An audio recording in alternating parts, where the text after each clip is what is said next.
다음에는 이 부분 이제 공사를 이제 공정적으로 하기보다는 공사를 어떻게 진행을 할 것인지 어떻게 해서 며칠까지 해서 이 부분을 마칠 것인가를 놓고 이렇게 오늘 그 부분에 대해서 한번 같이 한번 알아보는 걸 하겠습니다.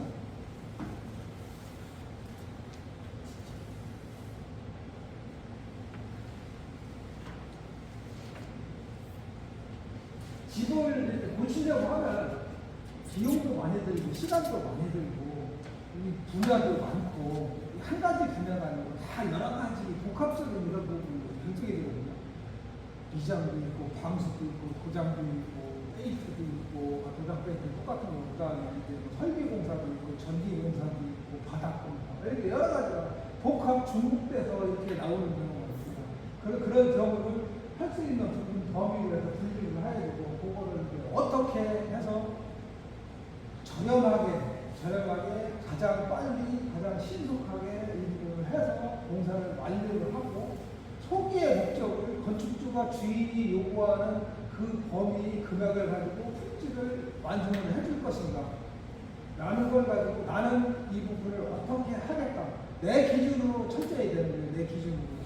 내가 장비를 가지고 있으면 그 장비를 이용해서 싸게 할 수도 있고 장비가 없다면 빌려서 할 수도 있고 아니면 그 부분의 일부분에 해당되는 거는 외주를 줘서 외주 처리를 하고 나머지 부분을 처리할 수도 있는 거 여러 가지 방법으로 해서 하면 되는 거예요.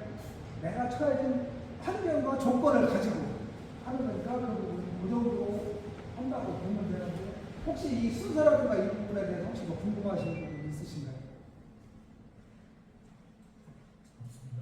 신뢰, 그 공사는 지금까지도 그렇고 거의 신뢰 아는 사람 통해서 하는 경우가 가장 많은데 또 아는 사람을 통해서 할 경우에는 공사를 하면서 하자가 발생되거나 나중에 싫은 소리를 할 수 없는 그런 대인관계 이런 부분이 있기 때문에 또 아는 사람을 피해서 하는 경우가 또 많아요. 그래서 신뢰가 아는 사람일 경우 너를 믿고 하니까 네가 알아서 해줘 라고 할 수 있는 그런 신뢰가 중요하고 최종적으로 공사라든가 집수리라든가 이 부분에서 결정되는 거는 거의 95% 이상의 금액이에요. 금액을 절대 비싸게 해서는 안 되고 할 수 있는 금액으로 하는데 난 다른 사람보다는 싸게 해서 해야 되고 싸게 할 수 있는 방법을 찾아서 제안을 해줘야 되거든요. 일반 건축공사라든지 토목공사 이런 큰 규모는 공사를 하면 도면이 있고 물량이 있고 치수가 있고 품질이 있고 어떤 회사 어떤 제품까지도 뭐 이렇게 딱 정해져 있으니까 그걸 가지고 딱 견적을 넣어서 하는데 이런 부분 그러니까 소규모 이런 리모델링이나 집수리 이런 거는 그런 부분이 아니거든요. 그 주인이 그런 걸 잘 몰라요. 그런 부분에 대해서는 나는 이렇게 물이 새니까 어떻게 물이 안 새게 해주세요. 이렇게 춥지 않게 해주세요. 돈이 얼마 정도 되니까 그거에 맞춰서 어떻게 해주세요 라든지 이런 개념 정도거든요. 그러니까 그 부분을 가지고 내가 맞는 걸 뭐 추천을 해주든지 이렇게 방안을 제시를 해서 금액을 맞춰서 이렇게 해서 해주는 이런 방법으로 가셔야 돼요. 계략적인 부분이고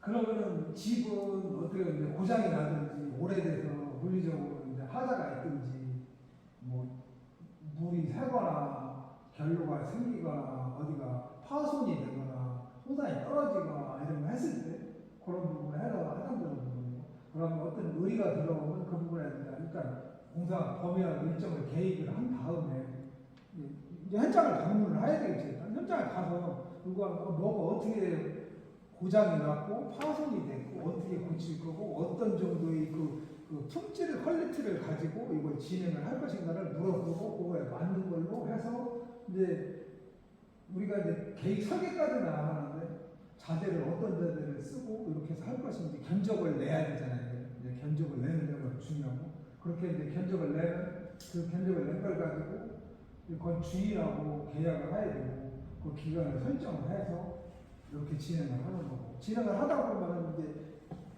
뭐 처음에 할 때 했던 부분하고 실제 내가 다시 돌아와서 하다 보면 자재를 이렇게 알아보다 보면 이런 자재는 또 이런 데 못 쓰는 자재가 있을 수 있고 이거 하다 보면 또 다른 문제가 또 생긴단 말이에요.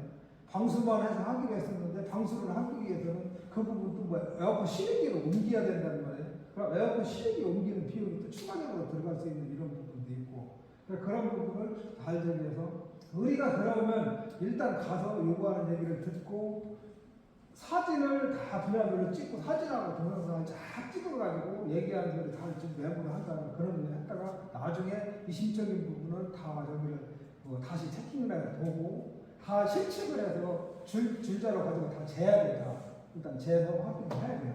그렇게 해서 이제 계획을 확정하고 한 다음에 이제 비용을 결정을 하고 비용을 확정을 한 다음에는 시공 계획을 세우는데 시공이라기보다는 공사하는 거에 대해서 어떻게 할 것인지 며칠에 걸쳐서 어떤 공사를 어떻게 할 것인지 그걸 해서 실제는 이제 수리라든가 시공을 하고 완료를 하면은 이 부분이 이제 끝나는 이런 부분으로 이제 마무리가 된다고 보시면 돼요. 큰 어바웃라인에서는 이 정도 이렇게 된다고 생각하시면 되고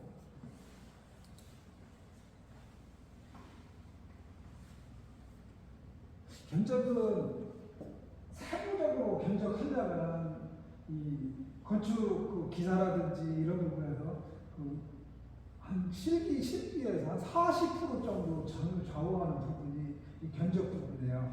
견적서를 실제 도면을 주고 물량을 뽑아서 그 수량을 산출해가지고 하는 그런 부분이 굉장히 디테일하게 나와요. 근데 우리는 그런 부분이 필요가 없고 실질적으로 어느 정도 이제 그냥 약식으로 해서 하는 정도라든가 이 정도로만 해서 그냥 자재를 뽑고 공사 예산을 할 수 있을 정도 그 정도만 이렇게 한다라고 보시면 됩니다.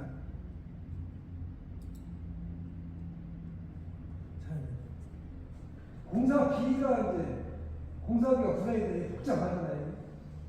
총공사비 두 가지 원가, 일반 관리, 원가, 재료비용, 경비.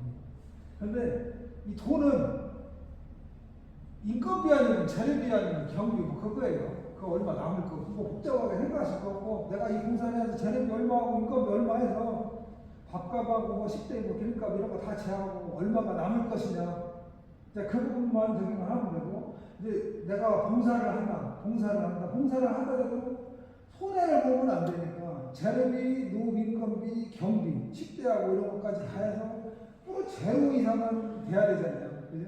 뭐 물론 뭐 봉사를 하면서 노비는 봉사를 하면서 할 수도 있고 재료만 사다가 할 수도 있는 부분이고 그 부분을 이렇게 준비를 해서 한다라고 보면 되거든요. 그래서 이걸 어떻게 그 부분이 구성이 돼서 할 것인가.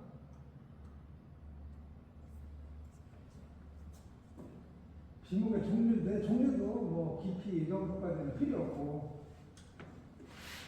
노무비에서 직접 노무하고 간접 노무비가 있는데 이제 그 직접 노무는 실질적으로 노무를 해서 하는 노무자가 있고 근로자 기술자가 있고 간접 노무는 그것을 보조하는 사람이 어떤 그 행정 지원이라든가 이거 하는 사람 내가 뭐 왔다 갔다 하면서 뭐 그 며칠 동안 했다라든지 그런 부분. 그다음 경비는 그 당의 공사를 하기 위한 모든 경비라고 보시면 돼요. 그냥 기름값이라든가 식대라든지 뭐 어떤 여비라든지 이런 부분에 있어서 다 그렇게 하고 그다음에 이제 이윤을 어떻게 할 것인지 그 부분. 이제 조금 경우가 있으면 일반 관리비를 이렇게 책정을 하거든요. 일반 관리비는 5%에서 보통 8% 정도 그 정도 넣어서 일반 관리비를 하는데 이런 이제 우리 같은 이런 정도는 그런 것까지는 필요 없고 기본적인 그 정도만 이렇게 보시면 좋고.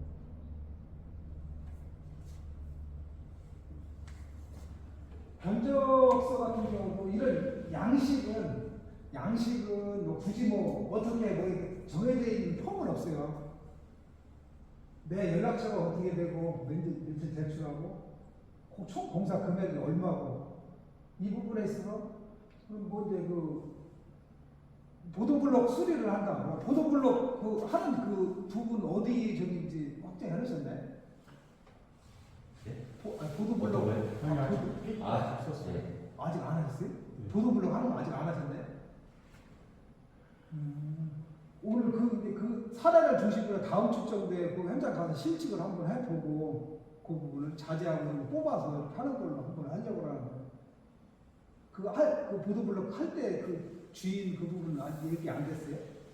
아니요, 그 안만 나왔던 거고요. 아, 하겠다가 많이 나온 거지 그게 할 수 있는 상황은 아직 아니죠. 전에 제가 그 집 주인하고 저희 동네 분 아. 이야기를 했었는데, 그분은 이제 좀 몸이 되게 거동이 어려우셔서 바닥이 울퉁불퉁해서 이제 좀 했으면 좋겠다고 하는데 그 아들이 그거 해놓으면 이제 뭐 돈이 자꾸 들고 뭐 이런 부분 때문에 이제 그 고민을 해서 그거를 지금 어떻게 해야 되나 나름대로 고민을 하고 있거든요. 근데 이 보도블록 하는데 그 집에 그 아들이 차가 있어요. 그 차가 들어왔다 나갔다 하면 밑에가 공구리가 아니면 이게 또 꺼지죠. 그런 또 것도 있어서 차까지 하려면 제대로 다져가지고 저기 해서 다 해놔야 되고요. 차량이 안 다닌다면 사람만 보행할 것 같으면 상관이 없는데 굳이. 그래서 그것 때문에 선뜻 말을 못하셨구나. 하겠더라고요. 그래서 지금 이제 그 결정할 지사협에서 그런 이제 안을 내서 이 집을 하고 싶다 이렇게 해야 되는데 그 시멘트 바닥에 깔린지 뭐 이런 부분이 있어가지고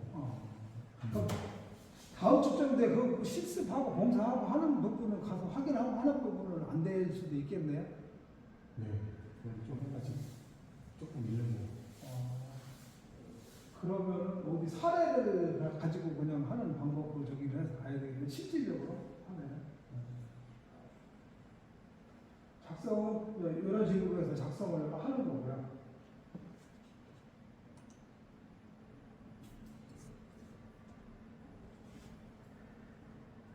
원가 계산서 규모가 조금 되는 공사는 이렇게 이제 위에 내역 부분 견적서를 작성할 때 직접 처리하고 간접 처리도 하고 금액하고 그다음에 직접 노무비, 간접 노무비 금액 이런 식으로 분류를 하는데 이런 그 소규모 이런 데서는 이렇게까지는 해서 할 필요 없고 그리고 지금 밑에 있는 그 경비 부분에 있어서 막 사대보험, 산재, 보험, 건강 이런 부분도 이 공사가 일정 규모 이상 되는 거는 모든 거 다 이거 다 들어가야 돼요. 대외적인 부분. 근데 일반 개인 민가에서 하는 이런 공사는 뭐 그런 거 거의 안 넣고 이렇게 해서 가는 거고 그다음 일반 관리자 이웃 정도만 이렇게 들어가는데 문제는 뭐냐면은 공사를 하다가 다쳤어. 사고가 났어. 그 부분이 되면은 이제 문제가 될 소지가 있어요. 이 보험이 안 들어있으면은 산재가 안 들어있으면 산재 보상에 대한 보상비가 따를 것이고 공사를 뭐 100만 원을 남기 위해서 하다가 다쳐가지고 돈이 뭐 300만 원이 들어갈 수도 있는 그런 상황이 될 수도 있어요.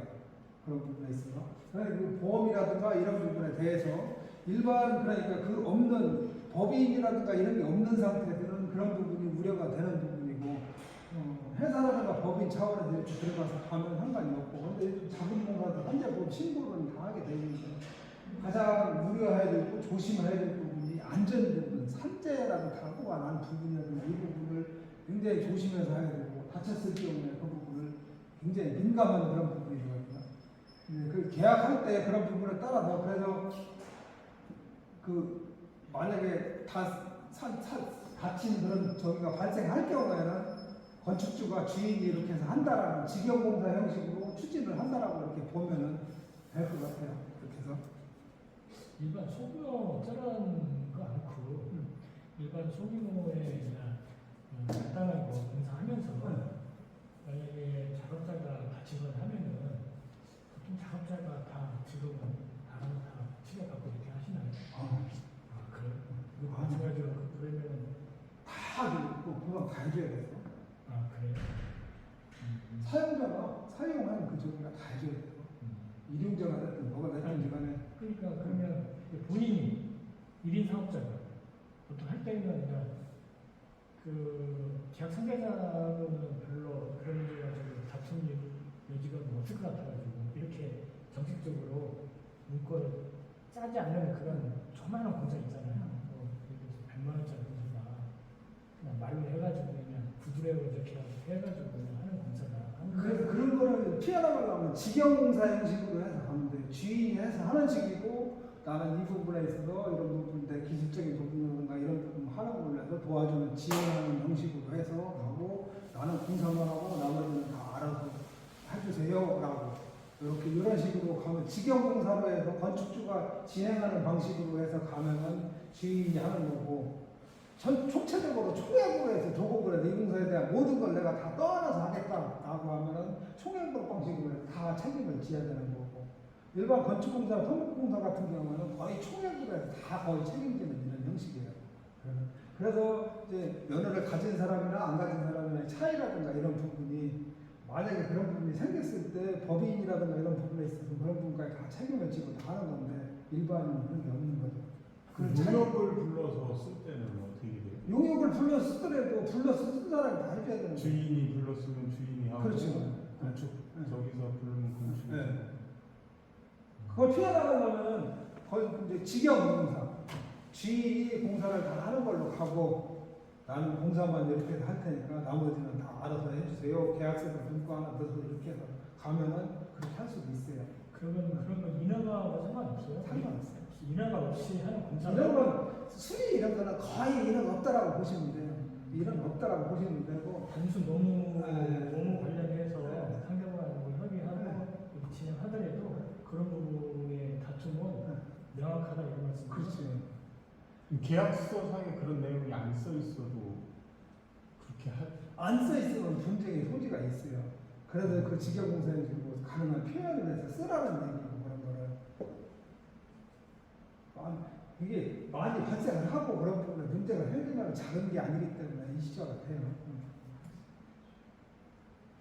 직영공사 하면 그 발주하는 집주인이라든가 이 스트레스가 이만저만이 아니래요. 나좀 말만 들었는데 그래서 집을 하나 지면은 집 접으셨어요? 집 접으신 분 계시네요? 아니 지인이 들었는데 인허가도 처음부터 본인이 다 해야 되고 인허가 그다음에 안전 관련 조치도 본인이 다 책임져야 되고 그러니까 집지는 게 쉽지 않다. 아니 뭐랬죠? 집 한 번 지면 10년 넣는다고 10년 넘는다고 하는 거예요. 진짜요. 이게 일반적인 저기가 아니고 이게 처음에는 금액을 싸게 해서 이렇게 해서 모든 게 다 금액이 싸잖아요. 싸니까 싼 사람 시켜. 그럼 회사라든가 이럴 때 관리비 있고 뭐 있고 하다 보면 들어가면 무조건 비싸. 안 할 수가 없어. 관리자 있고 뭐하고 아직 하자고서까지 가야 돼. 근데 일반 저기들은 뭐 목수라든가 이런 거 하느라고 내 인건비하고 이렇게 해가지고 하다 보니 끝내고 하면 될 것 같으니까 이렇게 싸게 그냥 다른 건 복잡하고 다 빼고 내 공사 이렇게 이 정도만 해서 얼마에 한다고 그래. 하면은 나중에 가다 보면 이거 추가 저거 추가 이거 못해 저거 못해 하다 보면은 돈을 주네 마네 이런 식이 되는 거예요. 그러다 보면 이제 공사가 돈 안 줘? 나 공사 안 해.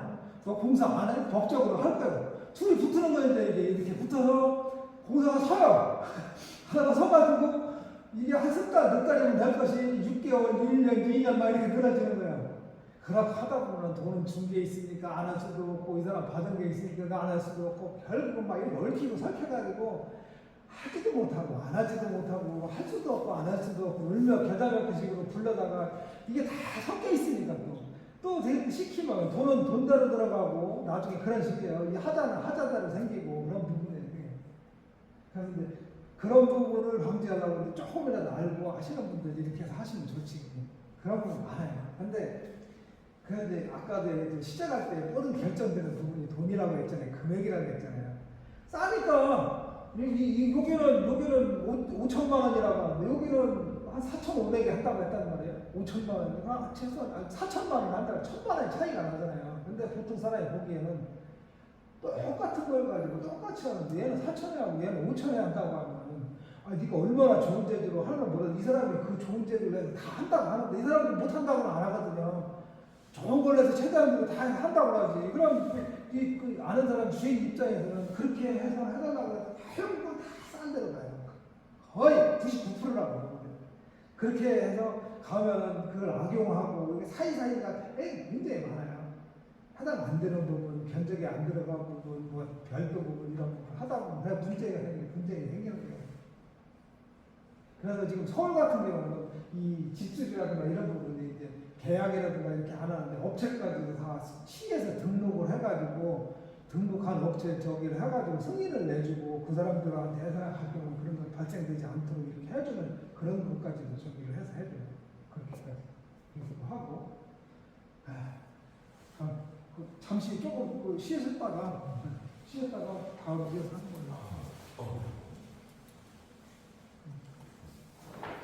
이 견적서 같은 경우가 각급 공사를 보면 조그만 업체가 견적을 하더라도 그 뭐지 설계 사무실에서 뭐 이렇게 내역으로 돌려가지고 뭐 이만큼 뽑아갖고 아까 했던 그런 내역이에요. 지금 내역서예요. 그게 일반 건축 저기에서는 못해요. 꼭 각급 보면 아니 일반도 다 해요. 그렇게 하면 되는데 이렇게 견적에서 이렇게 원정에서 작성하고 이렇게 공정부에 지정했죠 이렇게 해서 이거에 따른 내역서를 이렇게 다 작성하는 거 이렇게. 무슨 프로그램을 돌려야 뭐 이게 나온다고 막 그러고 이게 프로그램을 돌려서 나오는 것도 있고 그냥 엑셀 가지고 하는 것도 있고 이게 이제 공사가 복잡한 거는 공사 원격에서 프로그램이 있어요. 그런 걸 해가지고 수량만 집어넣으면 수량 기계가 있어요. 기계 가로 몇 메터, 세로 몇 메터, 높이 얼마 이렇게 되면 이 부분에 대한 물량이라든가 이런 거 쭉 나오면 그걸 가지고 그냥 각각 넣어가지고 만드는 내역서도 있고 우리가 그렇게까지 구조하는 저 같은 경우는 이제 마을회관 같은 거 보수공사 그치, 내역서 다 있죠. 연에서 지정하는 금액을 넘어가면 안 되더라고요. 그 시간까지 해서 정확히 맞춰야 되는데 좀 전문 업체가 하는 괜찮게 짜는데 그런 거를 다 요구를 하더라고요. 다 하는데 그거는 얼마 안 되는 거예요. 이런 기초연구원이라든가 뭐 이런 데 같은 경우는 그 정도가 아니라 이 공사 착공하려면 한 20가지 정도 서류를 착공하려면 서류 자체가 모든 걸 보면 내역서 뭐 품질 뭐다 못해요. 다 들어가지고 안전관리 계획서 뭐 1000만원짜리가 뭐 그럼 준공하려면 34가지 서류거든요. 34가지. 그러니까 한 1,500원 주는데 세금 빼고 또 뭐 하면 800 갖고 막 공사를 해야 되고 뭐 이런 게 너무 복잡해서 그냥 조그만 업체에다가 이렇게 해서 좀 안 되냐 해도 안 된다고 하더라고요. 서류를 마쳐야 되니까 근거를 해야 되고 나중에 감사를 받아야 되고 그러니까 그게 그 부분이 있습니다. 근데 조그만 데는 저거 돌려서 빼야 되는데 자기네가 그것까지 하기 힘들다 이러더라고. 그렇지 조그만 데는 못하죠. 음료수 저기 드세요. 음료수 한 잔씩 드시면 돼요. 근데 우리가 저게 엑셀을 소리 돼가지고 금방 할 건데 좀 엑셀에 이게 엑셀. 저런 거 쉬워요. 근데 반에서는 요구하는 거잖아. 화를 조금만 앞에서 그거 다 하려고 하면 손을 그것 때문에 손을 못 대고. 관에서는 수업 안 하면 내부적으로 감사하는 돈 사용한 내역이니까 감사한 내역이니까 좀 요구하죠. 저도 공부기관에 있다 보면 아유 내라는 것도 많고 너무 많아요. 어떻게 하나 다 그럴 거예요. 상계가 어떻게 맞아. 사격도 그래요. 근데 공격보다는 들어야지 공무원이랑 그쪽보다는데 그냥 이 서류를 너무 내부에 보니까 힘들어해요. 업체 관계자들도 이렇게 얘기 들어보면 뭐 프로그램을 돌려야 뭐 저게 나와가지고 그거를 또 이렇게 받아오려면 돈이 또 들어가고 뭐 이런 얘기를 하더라고요. 그래서 조금 아예 손 안 대더라고요. 프로그램까지는 아니야. 근데 또 큰 업체에서는 조금만 타고 안 하려고 하고 맞아요. 뭐 하려고 하면 되게 복잡해요. 근데 그런 게 남들이 꺼려서 못하는 부분, 감독되는 이런 부분이 내가 얼마든지 할 수 있는 부분이라 괜찮다니까요. 집수리가 그런 거예요. 이게 회사는 큰 회사에서는 이런 걸 안 해. 이런 거 좀 손을 안 대. 그러면 작은 사람들은 자기 분야밖에 몰라. 그러다 보면 이 간섭사항이 있고 이거 겹치는 공사 같은 거 하려면 모르는 사람이 막 해서 주먹 부으시고 하는 거 조금 알면은 이런 부분이 다른 사람보다 훨씬 경쟁력이 있는 거예요. 저도 이걸 그 본업을 해가면서 이런 활동을 해가면서 지금 그 부업으로 해서 이렇게 움직이는 게 저는 모든 부분에서 다 할 수가 있고 모르는 게 없어 다 자신을 하고 다 할 수가 있으니까 무슨 뭐가 됐든지 간에 관련된 공사는 모든 게 뽑아가지고 해서 그 금액을 해서 해주고 설명을 해주고 얼마에 하고 한다고 하면 금액이 거기 나온 게 얼마고 이게 다 상황적인 걸 알고 얘기하니까 그러면 가가지고 솔직하게 다 얘기하죠. 이 공사는 이렇게 견적 받아보고 이러고 내가 할 수 있는 금액이 얼마인데 실질적으로 얼마에 하실 거냐 얼마 정도 예상하고 있냐 이렇게 물어보고 누가 하는데 이런 문제점이 있고 이렇게 정리해서 가니까 끝날 때까지 이런 부분에 있어서 이렇게 세팅을 해주겠다. 그렇게 해서 가면 웬만하면 사람들이 믿음이 가고 돈도 뭐 비싸지 않고 하면은 해달라고 그래요. 안 보고도 안 한 상태에서도 그냥 해달라고 그래요. 어제도 저쪽 옥천에 갔었는데 여기 이제 본 건축공사 아니 옥천에 100원을 묻어달라고 하더라고요. 100원이 한 80m 정도 되는데 그것도 이제 주택도 아니라 농막 하나 갖다 놓았는데 거기다가 이제 정화조 묻어 나가는 거 무슨 말이야? 그 100원을 묻어달라고 그러니까 묻으면 그 동네 사람 시켜서 하면 되지 않냐니까 그렇게 해서 뭐 견적을 받아보고 많이 했는데 뭐 한 700만 원이 얼마가 나오고 막 뭐 할까고 막 그러면 막 비싼 거 못 한다고 그냥 다른 사람 받아보시고 주변에서 이렇게 하시라고 아니네. 근데 그 또 소개해준 사람이 굉장히 친분이 많은 사람이고 좀 개인적으로 여기 하는 사람이 그래서 알았다 내가 가서 도와줄 수 있는 거 도와준다고 가서 보니까 아무것도 없어 갖다 놓지도 않고 거기다가 이제 그걸 농막을 주문을 해놨더라고요. 농막을 3천만 원 주고 주문을 해서 그걸 묻어야 되는데 그걸 못 묻어가지고 농막을 못 들여오는 거예요. 또 그러니까 못 들어오는 거예요. 그래서 어제 가가지고 그 나가를 매달쓰라고 그말 가고 수도하고 또 그 사람 했던 거 하고 거기다가 그럼 이 건물에 농막 들어오면 수도도 연결해야 되고 그럼 농사를 지나 밖에 수도 내줘야 수도장도 한 벽에 더 있어야 되고 그것도 차가 다니고 진입로 같은 경우는 차가 안 빠지게 그레이팅으로 해도 뚜껑을 덮더라도 그렇게 해야 되고 그런 거 감안해주고 또 이제 경사가 이 정화조 라인 같은 경우는 이 경사가 세잖아요. 그러면 이 건더기가 안 흘러. 건더기가 안 흘려서 막혀버려. 이게 구배가 이게 작정 구배라서 살짝 이렇게 해놔야지 물하고 같이 흘러서 이렇게 내려가면 이게 세잖아요. 물만 쭉 빠져버리면 안 흘러버려. 막혀버려. 안 되는 거예요. 그래서 산불이. 경사가 심하면 좀 좋은 줄 알았는데. 안 돼요. 물은 되는데 그 조수라인 그런 경우가 있어요. 그런 경우가 있고요. 설명하니까 그러냐고 하면서 또 가가지고 건물 아침 자리도 안 해놨어. 어떻게 잡으시려고 하는데 그 건물 이제 그 각을 잡아서 이렇게 사각으로 이렇게 만드는 게 이렇게 정사각형으로 이렇게 딱 만들어서 하는 게 못해요. 일반인들은 못해요. 목수들도 이거 할 수 있는 사람 별로 없어. 이 건물 못 다친다고. 자코테이너 하나라도 딱 끝에 갖다 놓고 받치는다는데 그럼 기초를 만들어야 되니까 기초 만들어야 못 만들거든요. 그래서 어제 가가지고 잠깐 그럼 대충 어디로 자연을 잡아서 어떻게 할 거냐 그리고 자연을 또 이제 풍수 같은 거 와가지고 이렇게 하고 이 경치가 좋더라고 풍광이 이게 이 눈의 세계에 딱 이렇게 가운데 딱 하니까 방향만 약간 틀어가지고 그거 맞춰서 센터 딱 잡아놓고 거기서 위치 잡으라고 해가지고 센터 잡아가지고 각을 딱 잡아가지고 딱 해서 그거 하는 건 일단 먼저 알려드리고 정말 쉬운데 못해요 하는 거 못하고 그거 그래서 각을 90도로 딱 잡아가지고 딱 확인해 주는 것까지 딱 해서 요렇게 해서 여기다가 앉혀가지고 이렇게 하는 걸로 브레이크하고 기초하시라고 해서 해놓고 왔는데 금액을 그러면 그랬죠. 금액이 뭐 700만 원 들어오고 이거 해서 뭐 수도 같은 거 일부 빠진 상태로 그 정도 들어가고 해서 비싸고 뭐하다고 해가지고 하는 거예요. 그래서 견적을 다 달라고 그거 주고 그렇게 하고 이제 얼마에 생각하시고 계시냐 물어봤지 얼마에 하시려고 이렇게 비싸다고 이렇게 하시냐 한 500만 원 정도 얘기하더라고. 500만 원. 그래서 알았다. 내가 500만 원을 맞춰서 할 수 있는 방법을 찾아가지고 내가 500만 원을 할 수 있는 방법을 제시를 해줄 테니까 그렇게 해서 했다고 했어요. 근데 실질적으로 그런 거 해서 해봐야 그거를 딱 해서 가면은 장비비하고 인건비하고 뭐 자재비하고 다 해봐야 한 300만 원 나더라고요. 300만 원 나더라고요. 실제 해서. 공사하면 하루는 딱 그걸 하는 거 다 해서. 그런 차이예요. 네.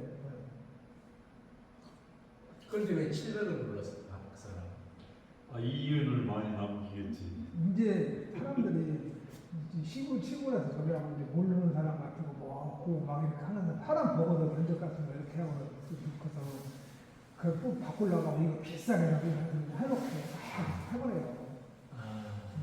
근데 보통 그렇게 한 70m 정도 그 배관을 깔려면 해당되는 도로에 있으면 괜찮은데 보통 뭐 이렇게 타 소유지의 뭐 밭이나 뭐 경계를 그쵸. 해야 되잖아요. 그렇지 그런 걸 보러 그런 오는 사람들한테 다 동의를 받고 공사를 해야 못 돼요. 못해요. 그 정화조라인 같은 거 나무 딱 밑으로 해서 묻었다. 그건 큰일 나요. 그러니까요. 이게 아무것도 아닌데 그거 묻었다가 다 캐내야 돼요. 절대 허가가 없는 상태에서 하면 안 돼요. 그렇지 기분이 나쁠 거 아니에요. 정화조 같은 경우 특히 똥통인데. 그 왜 내 땅을 왜 똥통 라인을 왜 문대요? 반대로 캐내야 돼요. 절대 그 쓴땅을 가져야 돼요. 근데 거기는 당연히 그 지인도가 다 자기 그 저기는 시유지더라고. 시에서 저기 받아서 이렇게 해서 하는 거라 그런 데는 어쨌든 상관없어요. 해놓고 어째 토지 사용료 내는 거예요. 오폐수를 신고를 안 해야 해야 되죠. 근데 정화조 그저 나이 저기 오수 관료가 있어요. 정화조가 어느 정도 좀 이렇게 처리돼서 나가는 거 아니에요? 그냥 정화조를 묻으면 정화조에서 다 정화가 돼서 나가요. 예, 그죠. 그래서 거기서 나가는 것은 그게 액체 상태에 있는 것만 나가는 거죠. 그건 액체로 나가요. 그죠? 네. 그리고 그 안에 있는 우리가 뭐 대변면 같은 경우에는 나가는 건 아니잖아요. 안 나가요. 나중에 정화조에 고여 있죠. 그럼 나중에 그걸 퍼내는 거예요. 그럼 주기적으로 예전에 주의를 퍼줘야 돼. 정화조. 1년에 한 번씩 퍼야 돼요. 그걸 앞으로는 막혀요. 정화조가 없어요. 시험은 오수과 청구과 전화해서 퍼줘야 돼요. 어떤 사람은 안 퍼가지고 막 멈추는 경우도 있어. 전화 와서 가보면은 정화조를 뭐 3년 동안 안 푼 거예요. 근데 정화조를 묻는 경우는 아주 외지 같은 데는 묻고 하는데 그때는 이제 저 차가 와서 뽑아간다는 거. 네. 근데 이거 돌려놨어. 정화조 저기를 어. 이렇게 흙을 넣어서 다 이렇게 신고하고 그다음에 이렇게 관을 연결하고 이사라고. 나는 자체적으로 이렇게 정화 처리가 되는 그런 아셈블리 그 시설이 있나 싶어가지고. 정화조가 그거죠.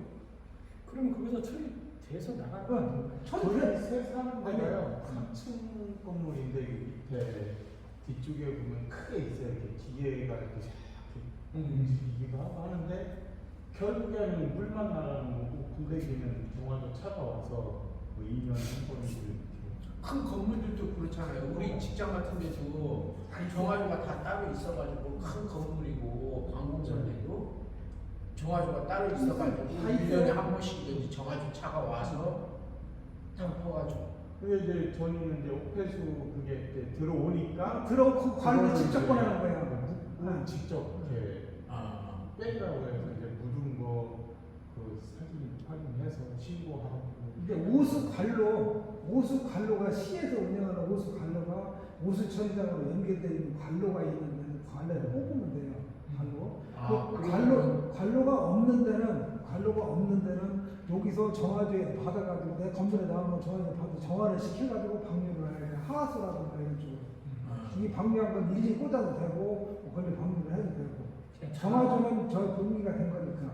그 일반 그 호수 라인이 있는 도로변이라든가 이런 데는 이제 꽂으면 되는 거고 없는 데는 정화조를 무조건 부대야 되고. 꼭 그러면 그 나오는 건 그냥 자연수처럼 그저 이렇게 나가는. 그 정화돼서 나가는 거니까. 원래 정화조 지나면 거기다 물고기 키워도 다 살아요. 3단계. 근데 일반 정화조가 개인 쪽으로 해서 가는 거는 그냥 통 하나로 이렇게 돼 있고 조금 규모가 있는 데는 뭐 침전조, 토끼조, 여과조 이렇게 세 개가 있어요. 일일이 들어갔다 넘어가서 이렇게 들어갔다 나오고 깨끗한 물에서 나가고 그러면 다 침전이 되고 나중에 손해요. 그렇게 하는 거예요. 하긴 제가 이제 학교 근무했었는데 학교도 보니까 그 정화조 뚜껑이 있죠. 네, 뚜껑 있어요. 뚜껑이 3개로 돼 있고. 맞아요. 뚜껑 세 개예요. 처음에 침전을 시키고 그 다음에 이제 친절을 시키는 걸 가지고 폭기를 시키고 막 현기성견이라든가 이런 걸 해가지고 부패를 시켜가지고 현기를 해서 정화를 시켜. 그 다음에 여기서 또 여과를 시키고 여과를 시킨 게 이제 나가는 거예요. 그리고 그것도 또 퍼내잖아. 아, 그 안에 친절로 가라앉으면 나중에 제거를 하는 1년에 한 번씩 이렇게 뭘. 맞아, 푸네. 아, 내 시골 고향집에도요, 정화제로 묻어놨거든요. 작년에 퍼냈어요. 아니, 1년에 한 번씩 풀어야 돼요. 예전에는 이런 걸 해서 밭에다 뿌리고 옛날에 지금은 악취 때문에 누가 신고하면 큰일 나요. 근데 시골은 괜찮았대 그랬죠. 시골도. 혹시 그 임야에 건물이 있거든요. 그게 이제 희참을 안 썼어요. 그거를 쓰면 되지. 제가 물어봤더니 이제 완전히 부시면 이제 건물을 아예 못 짓는다고 하더라고요. 임야가 벤츠가 아니고 무허가 건물이네. 그쵸. 무허가 뭐가인데 건물이죠. 근데 그거를 살려면 이제 스레트라 지붕을 먼저 걷어내고 스레트 신청해서 그다음에 뭐 기둥을 해서 지붕을 먼저 씌운 다음에 하면 되죠. 내부를 그렇게 하는 게 맞아요. 스레트는 특정 표기물이에요. 네. 암유발 제품이고 그쵸. 처리할 때 별도로 처리해야 돼요. 성면조사 해가지고 성면업체 허가받은 업체가 처리해야 돼요. 예, 맞아요. 그 방호복 쓰고 와야 돼요. 그게 다 아, 발암 물질이에요. 발암 1급 발암 물질이에요. 그렇게 해서 처리를 해야 되고 그 다른 걸로 교체를 하면 되고. 아니, 그렇게 해서 집을 살릴 수 있는 방법이 그렇게 하면 네. 살릴 수 있는 그렇게 하면 거예요. 살릴 리모델링으로 이제 들어가서 지붕 먼저 이렇게 네. 기둥 세워서 네. 이렇게 잡아놓고 그렇게 하고 내가 리모델링해서 그냥 쓰면 돼요. 주어가를. 제가 지금 계속 알아보고 있는데 그렇게 하시면 돼요. 얘기를 하더라고요. 이게 그걸 만약에 불법이 부셨다. 아닌가. 그걸 부셨다. 그 상태에는 허가를 내고 이제 그때부터 이제 불법이 되는 거예요. 지금 있는 건 어차피 불법을 해서 이제 건축 관련되는 있으니까 뭐 사람도 내고 할 거니까 네. 그렇게 하는 겁니다. 아, 그런 게 법적으로 문제가 아니에요. 무허가 건물인데도 인용해주는 거예요. 무허가 인정을 안 해주는데 세금은 내야 되고 세금은 이제 인정을 안 해요.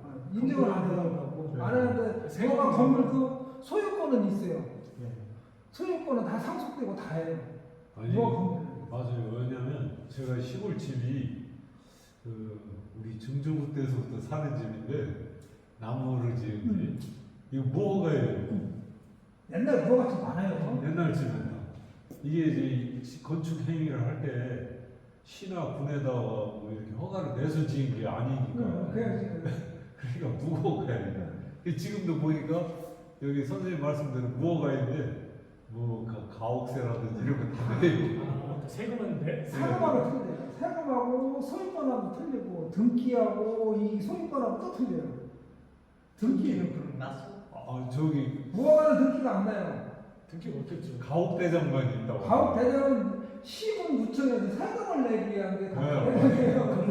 건물은 그 세금만 물려 나라가. 그러니까 건물에 대한 등기가 없어. 등기는 올라가 있는데 안 올라가. 아니, 건축물 아니. 대장이 없지 않아요? 등기 올라가려면 가옥대장이 있다. 건축물 대장하면 올라가. 건축물 관리대장까지밖에 안 올라가요. 건축물 관리대장 자기네들이 관리를 해서 세금을 받아야 되니까 그 부분을 하는 거예요. 그 집이 주소가 25-1로 나오던데 등기부 등본을 떼어보면 나와요. 나오는데 쉽게 말해서 이제 허가가 돼 있는 시에서 태양광을 한다 그러면 건축물 대장이 없어서 하지를 못해요. 그럼 무허가기 때문에 그럼 등기 있는 근거로 해서 건축물 대장에 등재를 시켜달라고 하면 안 될까요? 그게 이제 특별 뭐 일단 끝나고 내가 확인해드릴게요. 뭐 등기가 돼 있는 건지 나 있는 건지 보면 되니까. 근데 저희 집도 건축물 대장이 없어요. 지금 등기- 사는 집. 등기는 돼 있고요. 네. 그래서 태양광 틀리거나 안 된다고 했어요. 그 저기 무허가 건물은 태양광이 안 된다고요. 네. 등기부 오늘 처음 알았네. 있는데. 아, 근데 그걸 안 해주면 그 저기 정부에서 인정해주면 또 지원해주면 하고 그러기 위해서 건축물 대장이 있어야 되고 뭔가 충분히 쓰고 이런데 그게 없으니까 그렇구나. 그렇죠. 건축물 대장이 없으니까 일단 안 되죠. 이들 집 그러면 등기가 안 난 거야? 니들 시골집? 그렇지. 등기가 없는 거예요. 이게 건축 그러면 등기를 허가가 난 집이 아닌 거예요. 그러면 지금 등기를 낼 수가 없어? 이렇게 오랫동안 살고 증조부 때부터 내면 돼요? 샀으니까. 등기를 받아 신청하면 돼요. 비싸죠. 허가가 나 있는 허가가 나 있잖아. 네? 허가가 인허가가 나 있는 건물이 아니잖아요. 그렇죠. 그럼 인허가부터 내요. 인허가 내야지 그걸 등기를 냈었어. 잘못하면 처분되는 그 건축사가 설계를 해서 그걸로 인허가가 돼야 되는 건데 옛날에 지은 건 그런 그 행위가 없었으니까 저번에 갔을 때 그 집이 저기 등기 아니 증조부 때부터 진집이라고 했잖아. 그게 그러면 등기에 없는 거야? 없어. 가옥회장만 못하니까. 그렇게 하면서 생활하시면서 필요로 해서 하시면 낼 수도 있어요. 지금 상태를 그려가지고 꼭 허가 내가지고 그 등기 내시면 돼요. 적법하게 이렇게 하시려고. 근데 그 건물 이렇게 등기 없는 건물이 많아요. 비등기 건물이 굉장히 많아요. 그 세종시는 작년에 그 등기 내준다고 좀 했었는데. 아 그래요? 그것도 양성화해서 이렇게 해서 해주는 기관들이 그 저희 동네에서 예. 회장님들이 이제 태양광 신청을 받아서 하려고 하는데 이게 등기가 건축물 대장이 없어서 못 하고 있다. 아. 그래가지고 그런 경우는 양성화시켜야 작년에 되죠. 한 60만 원 해가지고 이렇게 건축물 대장 만들어주고 그랬었거든요. 아 그래요? 아, 난 몰랐네. 아니 할 수 있어요. 이제 설계사무실 뭐 어딘가 지역이면 해서 해달라면 알아봐서 해드릴 수도 있고 아. 지역 설계사무실 같은 데서 기본적으로 또 도면 그려가지고 제출을 해주면 되는 거예요. 그러면 비싸더라고요. 비싸져요? 근데 어차피 요즘은 다그 패드라도 저 도면을 제출을 해야 네, 돼서 맞아요. 그전에는 제가 그냥 여기 그려가지고 평면도 하고 옆면도 하고 단면도 이렇게 몇 개 이렇게 그려가지고 해서 신고해서 넣고 이렇게 해서 했었는데 요즘 이제 다 캐드로 그래서 우리 세대는 또 캐드가 또 잘 안 되잖아요. 그게 어떻게 이제 그런 못하고 근데 이제 이런 게 있다고 하더라고요. 이제 제가 이제 실거주는 이제 대전에 살고 있어요. 아파트에 살고 있는데 여기 세종시에도 이제 그 옛날에 살던 집을 상속을 받았어요. 그러면 1가구 2주택이 되잖아요. 그렇죠. 근데 그 무허가 건물은 그 1가구 2주택에 포함을 안 한다고 하더라고요. 무허가는 안 되고 그래서 그냥 내줬구나. 나중에 그 우리가 저기 예를 들면 내가 대전 집을 팔 때 이제 양도세 문제가 생기잖아요. 그렇지. 1가구 2주택이면 양도세가 큰 문제가 되는 거예요. 1가구 2주택 양도세도 10분의 1은 주택 작은 거는 포함이 안 되는데 그래? 세종시에서는 아파트 있어도 시골 그거 하나 정도는 이렇게 묵인해주는 걸로 알고 아 무기요? 네. 아니 작은 그래서 거. 그냥 무허가 상태로 두라고 하더라고요. 면적 좀 소규모는 그렇게 가지고 있어도 포함이 1가구 2주택 포함 안 되는 신용가주택 있어요. 근데 지금 7월 달부터 법이 바뀌어서요. 아. 주변에서 그게 폐가로 신청이 들어가면 그 지역 면에서 거기에다가 이제 보고서 상태가 깨끗하거나 이러면 줄 수도 있는데 관리 안 되고 있다 그러면 그 처분 그 명령이 떨어지는데 6개월 안에 조치를 안 하면 이제 500만 원씩 벌금을 내야 돼요. 아. 그거를 지금 해동시에서 하고 있어요. 그 지금 철거하는 게 막 물리가 들어오고 막 해서 하는 게 그런 거 많아요. 아니 지금 뭐 저기 내가 생활을 이쪽 그 세종시의 건물에서 하고 있으니까 그럴 염려는 없는데 폐가는 아니거든. 수리를 해서 사람이 기거를 하니까.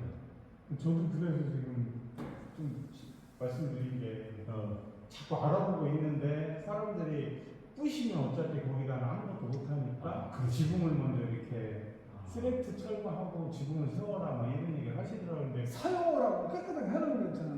사용을 안 하고 방치를 하면 집은 사람이 온기가 없잖아요. 금방 사그라들어요. 그렇죠.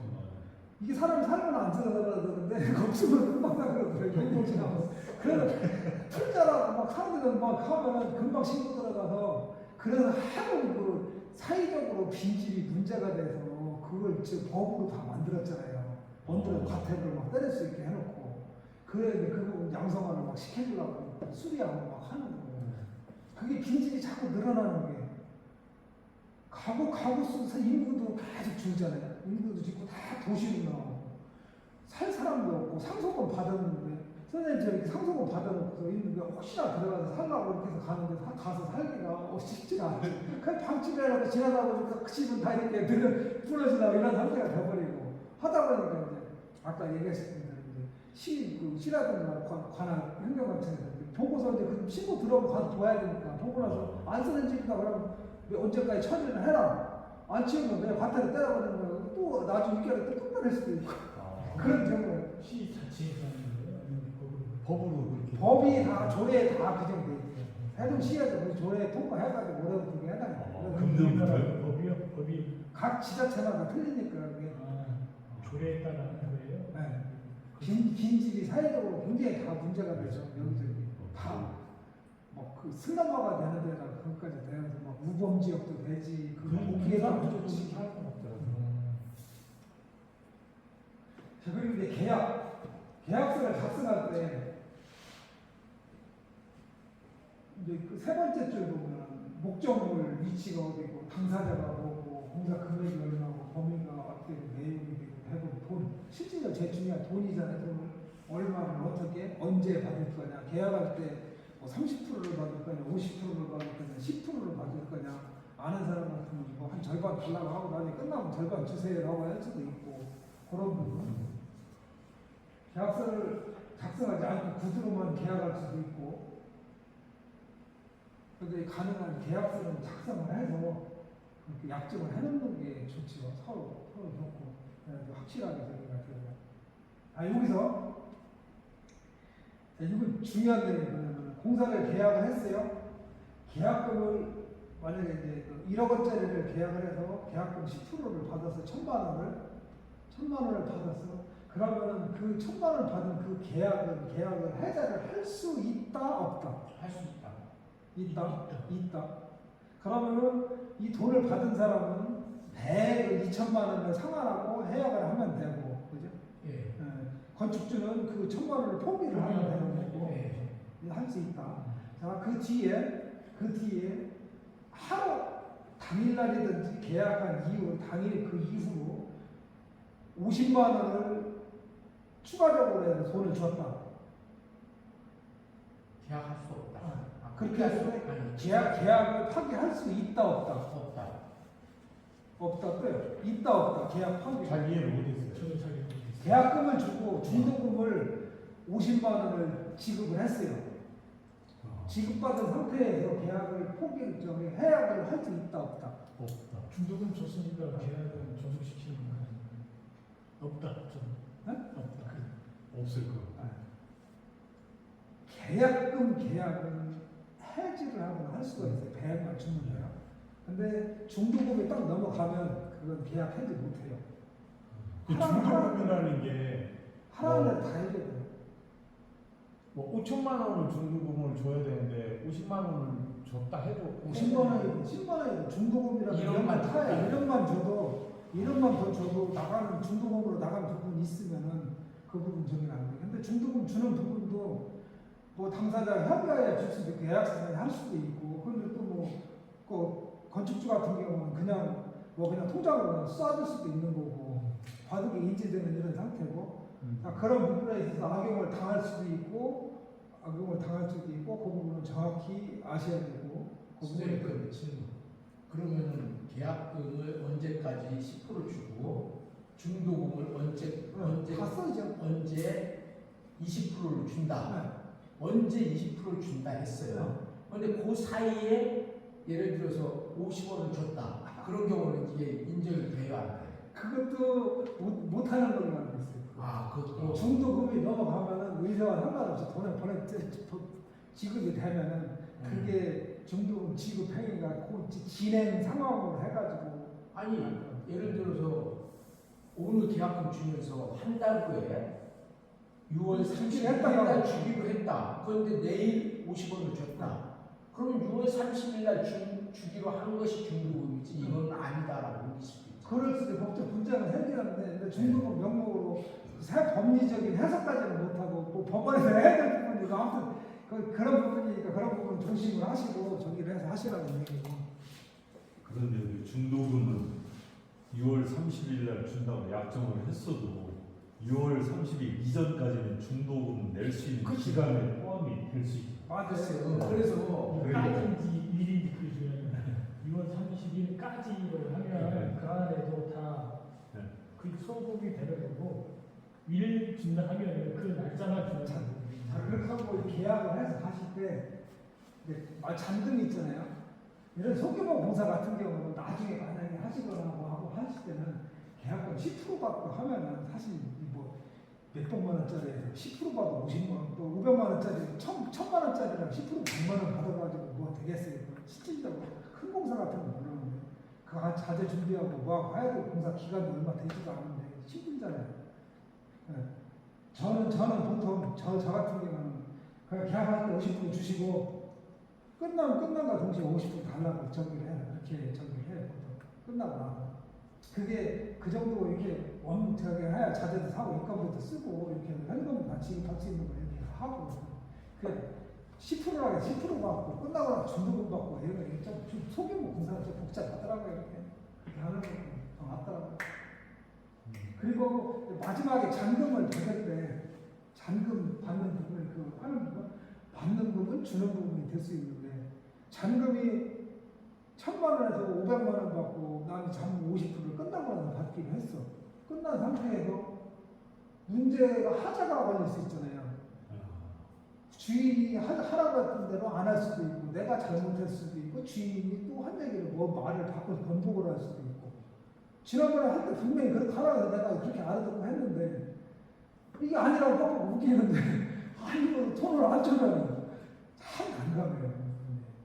하자라든가 그런 부분에서 그런 부분에 대해서 자원주의를 해서 하셔야 되고 또 악용하는 사람들은 이게 건물 이런 거 짓고 나면 건물 지었을 때 하자가 없을 수는 없잖아요. 하자가 다 그 하자를 물고 늘어져가지고 안 주는 경우도 있고 그런 거 좀 심사숙고해서 자원주의에서 계약서 작성할 때 그런 부분에 대해서 하지 않기로 한다. 그래서 저는 그 계약서를 작성할 때 공사비 항상 내용을 문구를 넣어요. 공사비 잔금은 하자 보수비 관련 사항에 아무런 영향을 주지 않는다. 써놔요. 그 내용을. 그걸 가지고 지체할 수 없다. 저기다 아무튼 그런 저기를 해서 해놓으면 그 다 이해를 해주더라고요. 그리고 이제 이 소규모 말고 공사가 조금 크면은 이제 모든 그 개인 돈으로 하는 게 아니고 은행에서 돈을 다 대출을 받아서 하잖아요. 대출을 받아서 하면 은행은 대출을 해주는 대신에 시공하는 사람과 공사하는 사람한테 공사 포기락서를 받아요. 공사 포기가 아니라 이 공사 건물에 대한 유치권 포기락서를 받아요. 제조권 이거 유치권을 걸어놔버리면 은행에서 나중에 그 만약에 문제가 생겼을 때 권리 행사를 못하니까 유치권 포기각서를 받아야지만 해줘. 공사를 하면 그게 진짜 그 농협에서 그거 안 되는 건데 그렇게 해요. 다. 지금도 그렇게 하고 있어요. 그런 부분. 그 공사를 하면서 울며 겨자 먹기식으로 해서 그냥 유치권 포기각서 써주고 그렇게 하는 경우도 있어요.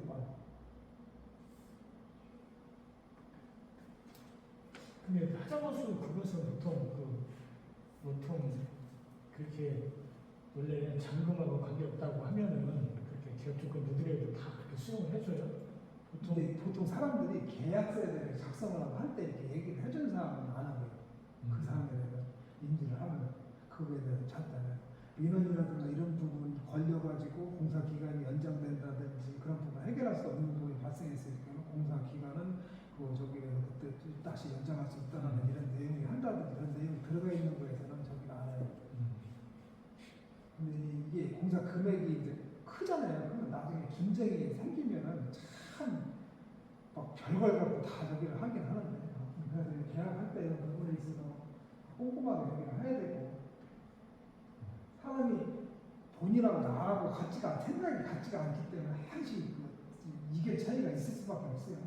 근데 이런 거 할 때는 그렇게까지 안 하고 소리 같은 거.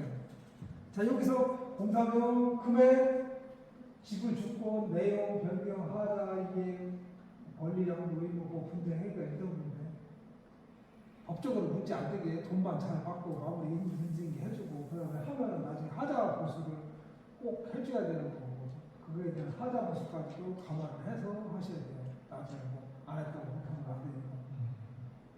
그걸로 인해서 다른 문제가 파생이 되면 또 안 된다고 했거든요. 약간 그 보면 환불이라는 그런 부분에 참 안 생기게 해야 되고 만약에 생겼을 때도 바로 조치를 해서 가야 되고 안전하고 그런 부분이 조금 문제가 되면 계약서는 이런 식으로 해서 작성을 해서 도장을 찍으면 되고요. 그러니까 내용은 보통 공사 면허하고 장소, 기간 언제까지 할 건지 금액은 얼마냐. 이제 부가세 부분 별도 얼마 이렇게 포함 얼마 이렇게 이게 이제 이 부가세 부분이 이슈화가 되는 게 뭐냐면은 이런 소규모 공사예요. 크거나 관공서는 요즘 모든 부가세는 다 하잖아요. 다 끊고 다 하잖아요. 근데 이 민간 같은 경우는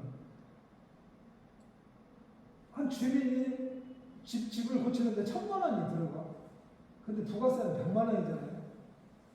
나는 부가세를 뭐 주고 싶지가 않으니까 안 주고 하려고 다 해요.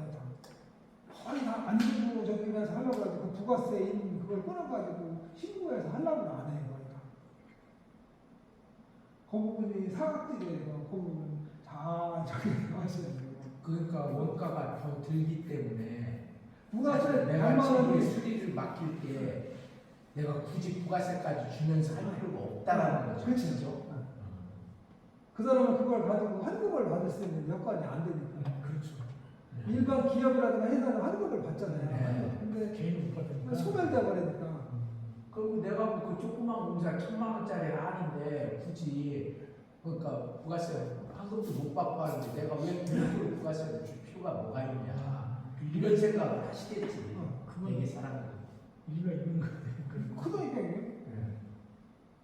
근데 이제 법인체에서 만약에 이 공사를 해서 간다. 그럼 법인은 다 부가세 끊어야 되잖아요. 그렇죠. 1,100만 원이 되는 거예요. 그러면 개인이 그냥 일반 그냥 하는 사람이 가가지고 일 도와주고 이렇게 한다고 하면은 안 할 수도 있겠죠. 보통 이게 조그마한 지출에도 다 저렇게 발행을 하나요? 그래서 말씀드리는 거예요. 일반적으로 거의 안 하잖아요. 주고받고 하잖아요. 해보고 줄이고. 그러니까 거의 안 하잖아요. 그래서 법인이라든가 이런 거 가서 가면 해야 되는 거죠. 해야 돼요. 사무적으로 문제가 되면 또 그런 거 어떻게 할 수도 없는 거고 그거 어떻게 하려고 그러면은 잘하셔야 저기 그러니까 이 사장님이 뭘 한다 그럼 내가 안 준다고 그래. 별도로 그러면은 사장님은 부가세 신고 안 해도 돼요. 이건 신고 못 하는 거. 법인은 안 돼요. 법인은 받으면 하면 다시 아니 안 줬어. 다 이렇게 하시는 게 안 주면은 안 해도 된다 이거지.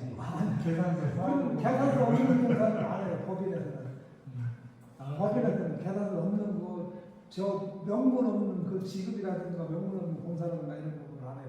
현금 공사는 안 한다는 말씀이죠? 네? 현금으로 주고받는 공사는 안 한다는 말씀이죠? 법인체에서는 안 해요. 그 농가 주택 있잖아요. 그거는 집을 다 짓고 나면 건물주가 그거에 대한 세금을 또 내나요? 어떤 생각? 취득세? 취득세는 다 내지. 그런 느낌인 것 같은데. 취득세는 다 내요. 건물 짓고 나면 집 물건이 생겼으니까 취득세 내야 되고 등록세 내야 되고 재산을 갖고 있으면 중간에 재산세를 내야 되고 건물을 매매할 경우는 양도 차익이 생겨서 양도세를 내야 되는 거고 그런 세금은 보유세, 양도세, 재산 그 초기 그 취득세를 다 내야 되는 거예요. 건물을 줬는데 2천만 원짜리 건물을 줬어요. 그러면 2억짜리를 줬는데 세금이 2천만 원을 내야 된다고 하더라고요. 2억을 줬는데 세금 그거 부가세 아니에요? 그러니까요. 10% 부가세 10%. 부가세 그게 취득세가 공사 좀 지금은 이게 공사하는 거에 대해서 이제 지급을 하고 뭐 이렇게 하는 거잖아요. 근데 저는 제가 듣기로는 건물을 딱 줬는데 차후에 세금이 이렇게 나온다고 들은 것 같아서 그런 세금은 안 가능하면 부가세에서 부가세 가면 나중에 세금이 심하겠다 그런 얘기를 하시잖아요. 세금 쪽에는 지금 너무 깊이 들어가면 끝나고 나서 저기 저기 한번 얘기를 하시고 네. 깊이 들어가면 부가세는 아무튼 10%다. 그 주가세는 원칙은 다 해서 해야 되는 거니까 그 부분에 대한 게 항시 대두가 될 수 있는 부분이니까 세팅을 잘 해서 하셔야 된다. 그다음에 계약금 50%, 중도금, 잔금 50%. 이런 기준은 없어요. 보통 일반적으로 그 계약하면 10% 하는 경우도 있고 보통 그렇게 하는 게 있고 편리하신 대로 맞는 대로 또 계약하기 전에 다 받고 와서 할 수도 있는 거고 뭐 안 하고 끝나고 나서 다 달라고 할 수도 있는 거고 아무튼 그렇게 해서 이렇게 도급을 하는 사람과 수급을 하는 사람의 이렇게 사인을 해서 딱 해서 하는 약정이고 이제 그 뒤에 이제 모든 부분이 이제 이 일반 조건으로 해서 이제 상적인 이런 그 표준 계약 조건이 쫙다 있어요. 변경을 어떻게 하고 내역을 어떻게 하고 이런 부분이 다 있는데 이런 사무적인 것까지 다 하긴 해야 되는데 그렇게까지는 못하고 그런 정도 너무 깊이 하면 그렇고요. 그런 정도.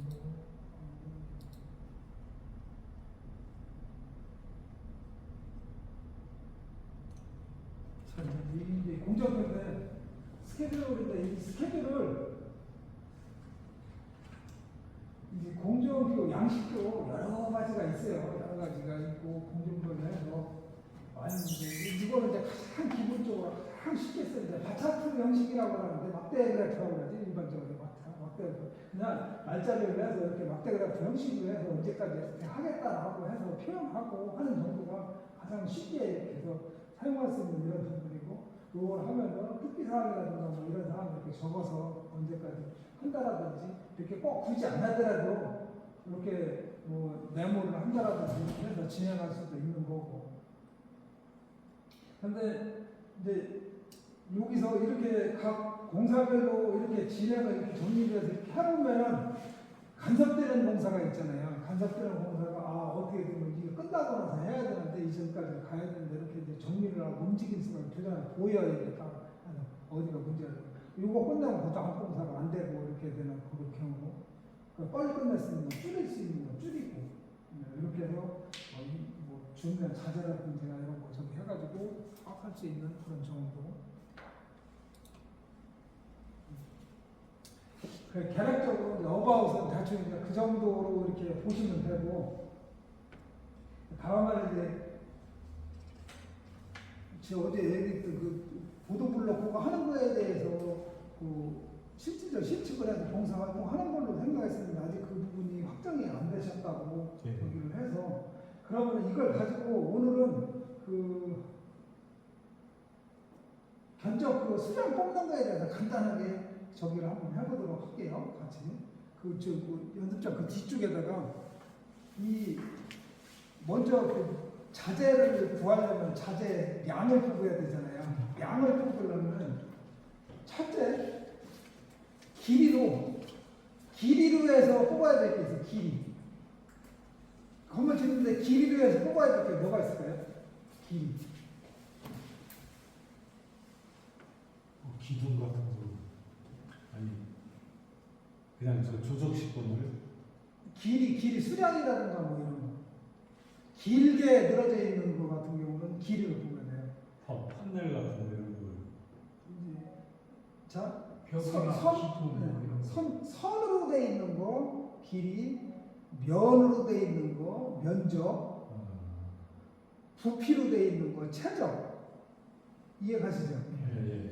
선이 두 개, 네 개가 합치면 면이 되고 면과 면이 합치면 최적이 되는 거잖아요. 그래서 구분을 길이로 뽑아야 될 거, 면적으로 뽑아야 될 거, 최적으로 뽑아야 될 거 구분을 하면 되는 거예요. 제가 할 때.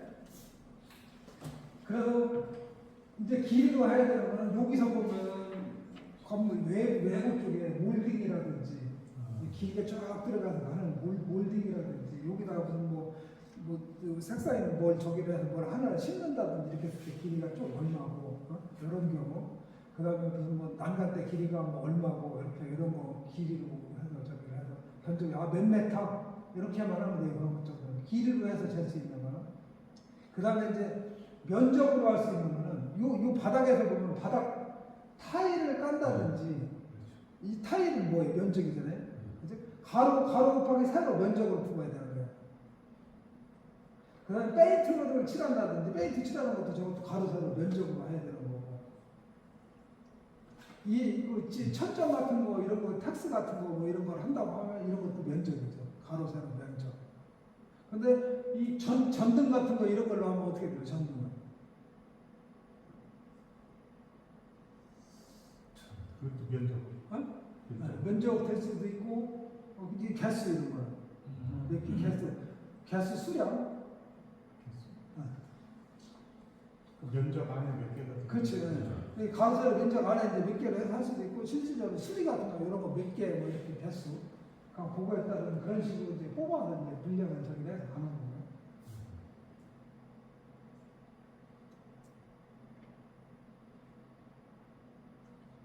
그러면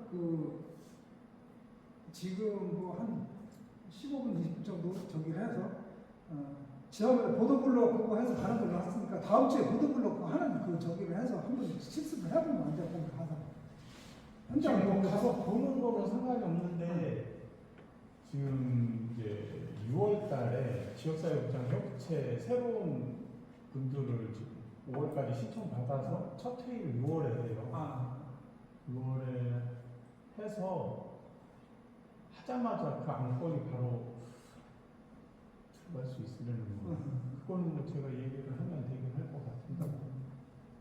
그리고 또 지역사회보장 협의체 관 직원들이 가서 거기도 해서 이 집이 모아줘야 되냐 말아야 되냐 이런 것도 결정을 봐야 돼서 참 힘들 것 같아요.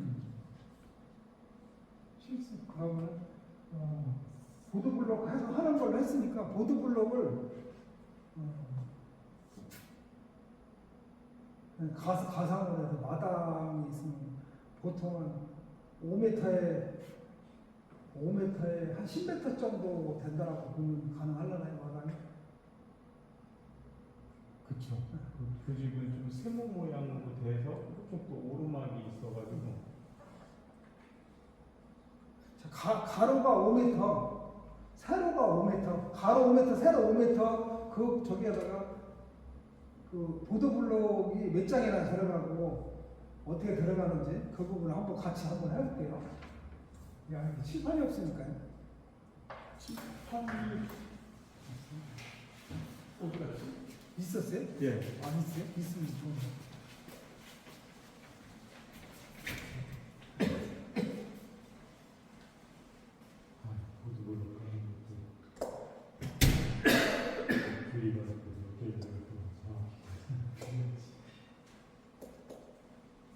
기본적인 거 그거 하나만 알면 나쁜데 자기가 뽑고 뭐하고 해서 가는 거 다 해서 할 수 있으니까 그런 식으로 해서 하면 되는 거예요. 저기 있구나. 칠판이에요?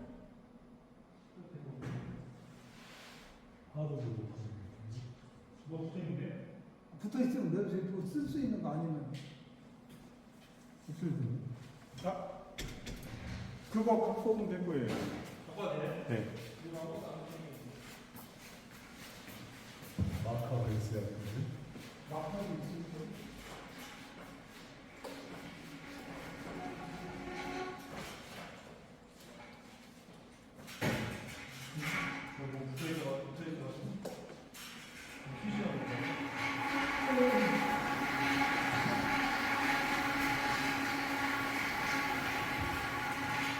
마파 있는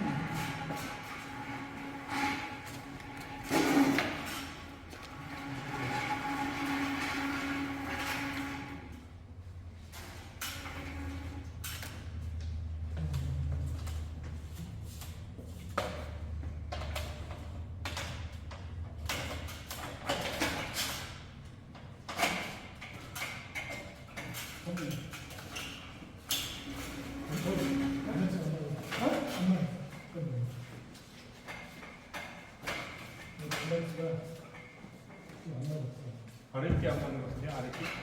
이게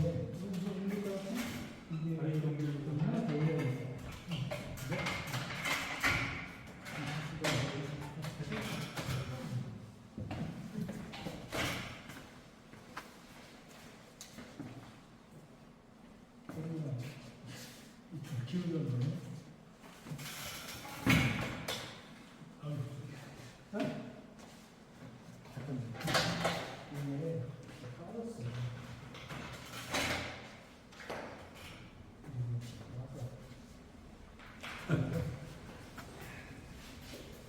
아, 그랬어요? 네. 아니, 저기. 아까 편했어요. 응, 응.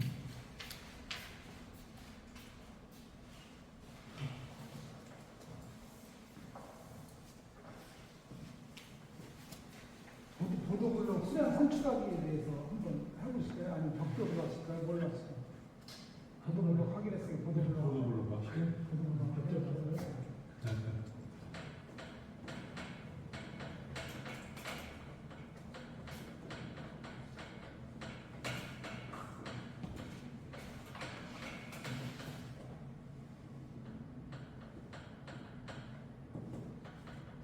기계된 면적이네.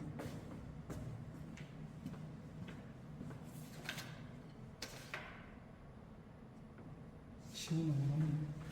지금 아까 되게 진짜 많고. 휴지를, 치즈를 따라줬어. 저는 집이 있어요. 제가 거기 없어요? 저쪽에 있는데? 네. 집이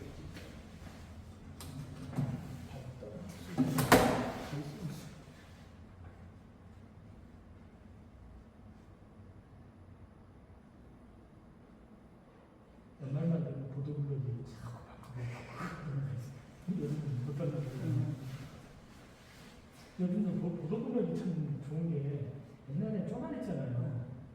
근데 요즘은 보도블록이 상당히 크게 나오더라고요. 크게 하더라고요. 큰 것도 있고 네. 종류가 여러 가지 네, 그에 따라 다 종류가 달라요. 크게 하니까 이게 파손도 덜하고 오래가면 협의어 큰 것도 있고 저도 이런 뭐 연구대회하고 비슷하고 하는데 큰 그런 큰 걸로 할 수가 없고.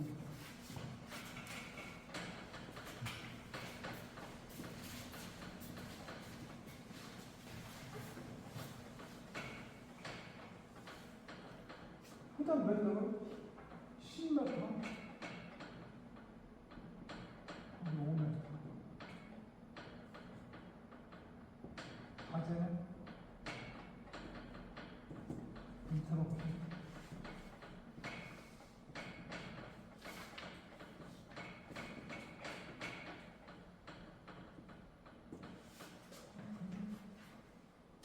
언제 하고?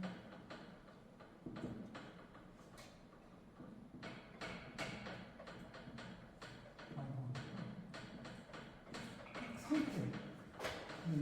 요 상태라고 놓고 보고요. 요 상태라고 놓고 보고.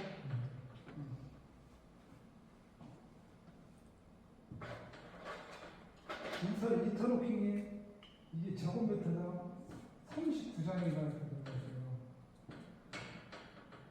보스가 보스를 한 5% 정도 될까요? 8.6? 5% 정도 보고 이거 했을 때 벽돌 양이 몇 장인지 한번 정리를 한번 해보세요. 네.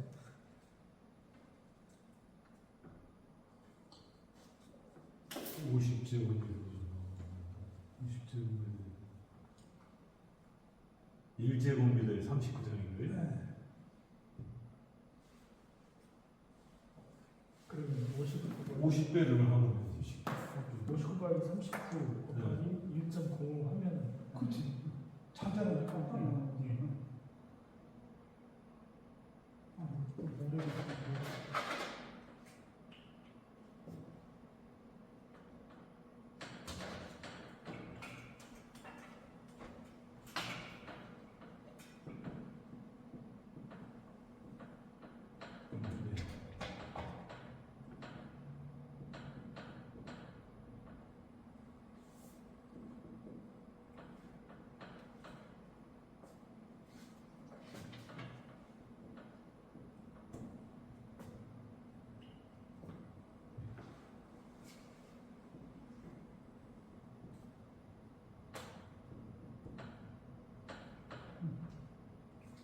올해는 50mm 까른다고 보시면 이거 시공 순서부터 먼저 말씀드리면 기존에 이제 땅이 마당에 이렇게 돼 있잖아요. 기둥이 마당에 돼 있으면은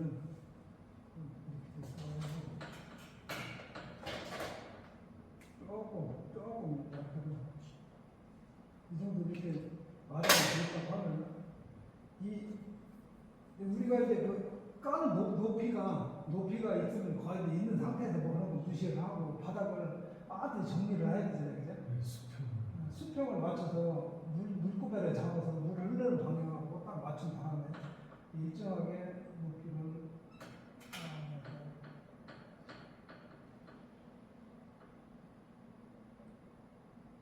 다지고 돋구고 따지고 반드시 이렇게 여기를 해서 까내고 다지고 이렇게 해서 흙을 바닥을 다져주고. 근데 이제 사람 다니는 길은 그 모래만 포선하면 되는데 차량이 가진다든지 뭐 하면 모래까지 나든지 아까 얘기했던 꺼진단 말이에요. 그러면 거기다가 그 밑에다가 콘크리트를 치든지 이렇게 저기 해서 해줘야 돼요. 근데 지금은 이제 뭐 콘크리트는 안 치고 그냥 모래만 여기다 포선하는 걸로 해서 이제 정리를 해서 다져놓고 여기 이제 땅에 물릴 수가 있고 저기 하니까 다져놓고 다져놓은 위에다가 모래를 이렇게 갖다 놓고 차로 받아놓고 이걸 쭉 펼쳐야 되잖아요. 펼쳐서 뭐 정확히 이제 50mm라고 했는데 이게 50mm 정확하게 쌓일 수는 없고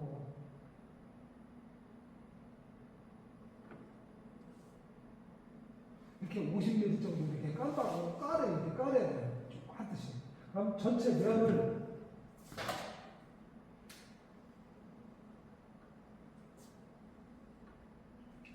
이 전체 면을 다 50mm를 다 하듯이 이렇게 쫙 깔아야 돼요.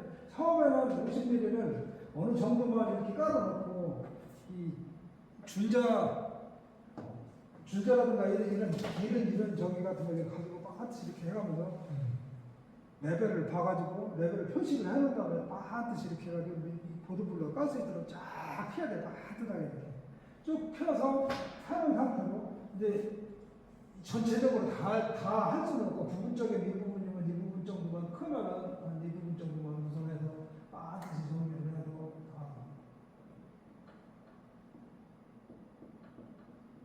모래를 했다라고 이제 어느 정도 했다라고 보고 여기서 이제 그 보드블록을 쭉 깔아놔가지고 이게 다 이렇게 해서 해놓은 이 모래는 다지면은 이 저기가 수평이라든가 이런 걸 못 맞추니까 다지면 안 되고 이렇게 모래를 쭉 펴놓고 한 상태에서 그 위에다가 이거를 보드블록을 쭉 깔아줘야 돼요.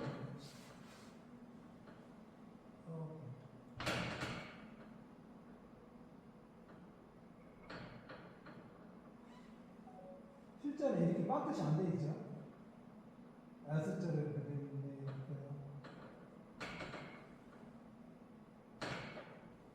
한쪽서부터 이렇게 쭉 깔아나가는 거예요. 깔아나가고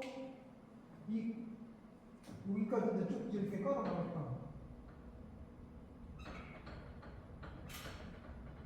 이렇게 깔아나갔다. 그 다음에 여기서 모래 깔을 때 이 큰 자갈이라든가 돌 같은 거 이런 거는 이제 큰 거 이런 거 다 골라내야 되는 거예요. 분발성이 생겨서 안 되니까 그런 거 없는 상태로 깔아야 돼요. 노출되어 있는 상태로. 그러니까 이렇게 깔고 나서 이 위에 이 사이 있잖아요. 이 사이에 이 모래 고운 모래를 저기다가 이 사이에다가 모래를 다 충진을 해야 돼요. 충진을 해주는데 그냥 뭐 이렇게 물에 부어서 이렇게 충진을 하는 게 아니고 네, 그 표현만 되죠. 그냥 바닥에 있으면은 바닥에다가 모래 이렇게 쭉 받아놓고 쭉 펴서 뒤로 쓸고 뭐하고 하면서 이렇게 딱 하고 싸우면서 왔다 갔다 하고 뭐하고 하면서 이렇게 모래가 딱 충지면은 이 인터로킹하고 사이가 이렇게 물리잖아요. 물리지 딱 안 물어 있어가지고 이 틈이 있는 게 다 있어 안 물려 있어가지고 내지가 이제 빠지지도 않고 웬만한 저기 같은 경우는 다 된대요. 뭐 차도 간단한 거 같은 경우는 세기차 같은 거 들어가서 해도 꺼지지는 않을 정도로 되는데 집안만 단단하면 그러니까 뭐 그냥 보도블록 포장한 이런 식으로 포장을 해서 하면 돼요. 그러면 여기서 지금 그 인터넷 블록 장수가 몇 장인지 그죠? 장수가 몇 장이에요? 2047점. 로스까지 해서 네. 로스 오프까지 해서 47장이에요? 예. 59가 39가 1.05. 59가 39, 1.05는 그러니까 2047점입니다. 2047장.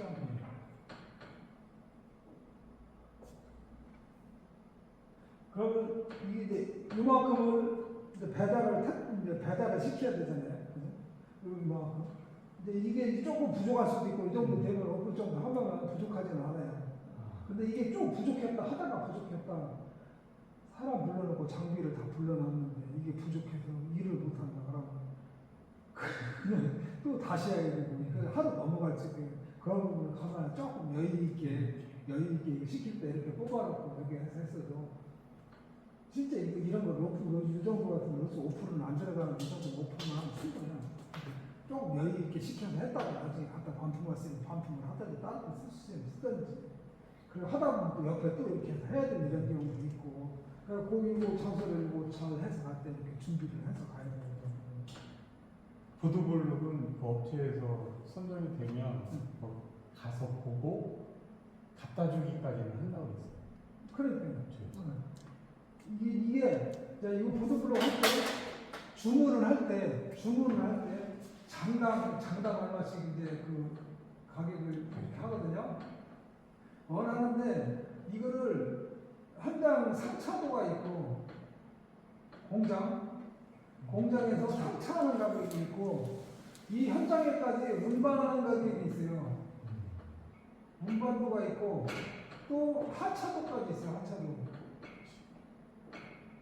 왜 그러냐면 틀려요. 다 틀려요.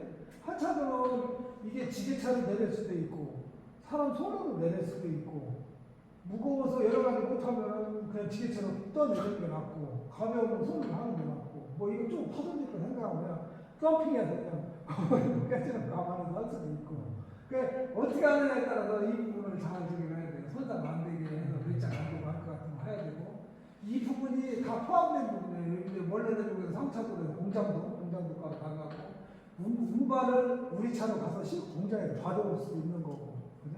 그 사람들 차량을 해서 여기까지 운반을 해서 할 수도 있는 거고 걔네들이 안 하면 용달비를 해서 뭐 할 수도 있는 거고 이런 거에 따라서 내가 허락이 되면 가서 사오든지 이렇게 해서 해가지고 미리 자재를 주문을 하고 차량이 있다든지 아무리 뭐 가격이 싸더라도 차량이 있고 사올 수는 없으니까 그런 여건에 따라 가지고 내가 운반에 차량이 있으면 그런 거에 맞춰서 하면 가격이 좀 싸지고 이렇게 되죠. 그러니까 그런 정도 그렇게 하고 그 다음에 이제 모래를 까야 되는데 모래 양을 한번 까줘요. 2.5인데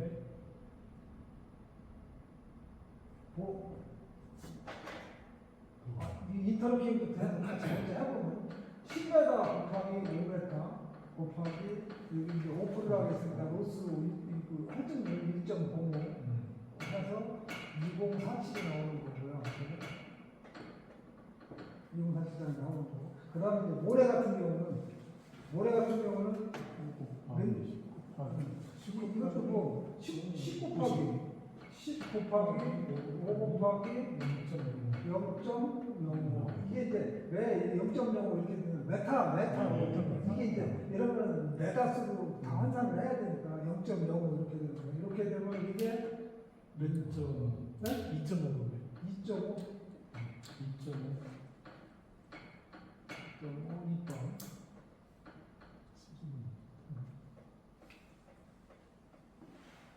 이렇게 되면 뭐 2.5 2방 2.5가 루베로 따지는 거예요? 2.5 루베가 되는 거예요? 그거에 대해서 그렇지 이게 자 10년 이런 부분 좀 헷갈리는데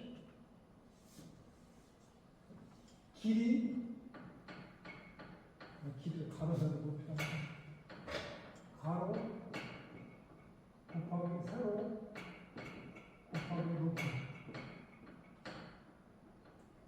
이것만 하면은 길이가 되는 거고, 그죠? 이걸 두 개로 하면은 면적이 되는 거고, 그죠? 면적은 제곱미터예요. 제곱미터는 현장용어로 제곱인데, 이게 아니 제곱미터인데 현장용어로 1분만인데 이건 거의 아들에게 해배라고 해요. 해배라고 해요. 메테르로 거의 당연한 식으로 해배라고 하고, 여기서 여기까지 세 개를 가로세로 높이까지 가면은 요거는 이제 이게 모래가 최적인데 가로세로 높이 세 개를 곱해주는 거고, 요게 두 개를 곱했으니 제곱이고, 하나, 둘, 세 개를 곱했으니까 세제곱이 되는 거예요. 세 개를 곱해서 몇 개를 한다니까. 이거 세 개를 했으니까 세제곱이 되는 거예요. 이 세제곱이 되는 거, 요거를 그냥 이것도 일본 현장 용어인데 이걸 누베라고 해요. 이걸 누베라고 하는 거예요. 그래서 그렇게 해서 구분을 해놓으면 요거에다 해배고 누베고 뭐 이렇게 해서 굳이 뭐 해배를 상관없어. 그냥 쓸 필요가 없고, 그냥 입방하고 세제곱이라고 하면 되는 거고, 그렇게 구분이 되는 거예요. 이해 가시죠? 그래서 요거 2.5 입방을 여기서 시켜야 되는 거. 2.5 시켜야되는데 뭐래 이제 골재상이라든가 요 정도 양만큼 이렇게 가져오라고 하면은 양이 이 정도에 맞는 양이 없을 거예요. 이렇게 딱 맞는데 거의 차 단위로 팔아가지고 이렇게 뭐 2.5톤 차로 와가지고 이게 되지도 않고, 그럼 5톤 차 한 대는 뭐예요? 견적면도 1.5루베라고 몇 대당 뭐 15,000원씩이라 15,000원 2.5루베 딱 해서 딱 넣으면 그건 적자예요, 적자. 그만큼 갖다 주지도 않고, 그래, 근데 이런 거 같은 경우는 기본 한 차. 그 차 단위로 15톤 한 차 최고 5톤 한 차에 5톤 한 대가 얼마다 그러면 물어봐가지고 5톤 한 대가 얼마다 그러면 5톤 한 대 가격을 딱 내야 되잖아요. 이런 거. 이 정도 돌리면 안 되잖아요. 남아도 그 남아, 이게. 남으면 여기 어디 따르든지 어디 남았어. 이 차량을 퍼가지고 다른 데로 옮기려면 그 비용이 더 들어가. 그런데 여기서 싸울 때가 또 못 사는 게 같단 말이에요. 쓸 데가 없고, 그러면은 요양 시킬 때 5톤짜리 돈을 주고 돈을 좀 들 테니까 요만큼 조금 들 테니까 이 정도 조금 갖고 나가야 돼. 남을 만들. 그런 돈 값. 나머지 천치 골라갈 경우 내가 내 승기차에서 씌워볼 수도 없고 여기다 버릴 데가 없으면 있으면 여기다 버리면 되는데, 근데 그러다 모래를 하나 다 써요. 딱 그렇다는 얘기지. 아무튼 그렇게 해서 이거 하나 시키면 되고, 자 그러면 이거 이제 잠깐 해보자. 이거를 이제 견적을 이제 해보는 거예요. 견적을 한번 해보세요. 얼마나 봐. 한 1분 동안 정리를 해야 돼. 금액을 갖고 주시면 금액을 이렇게 다 모르고 참 금액을 몰라서 그냥 재료비는 이거 들어간다고 하고, 인건비는 이 정도 되면 몇 명 정도 들어갔어요. 10m, 5m면 두 분이면 되지 않을까? 그렇지. 이렇게 다시 또 10m, 5m면 아니 하루 치면 시간을 생각하면 예를 들면 노동의 시간이 있잖아요. 하루 한 명이 하루에 할 수 있을 것 같은데. 여기 네. 또 할 수도 있고, 품셈은 또 있어. 이게 이만큼 해서 하는데 몇 명이 들어간다는 품이 있어. 이 기공 몇 명, 저공 몇 명 품셈이 있어. 있기는 있는데 그 품셈 같은 거 거의 관공사는 그걸로 다 적용하는 거예요. 품셈 요거 해서 하는데 이 정도 되면 그 기공 2명, 조공 1명 뭐 이런 식으로 해가지고 얼마 이렇게 해서 해가다가 이게 정가가 딱 나오는 거예요. 근데 이런 공사는 그렇게까지는 안 해요. 그냥 이렇게 이거는 그냥 인구 몇명 이렇게. 근데 이런 작은 규모 이런 거는 한 사람이 깔 수 있는 양이 있잖아요.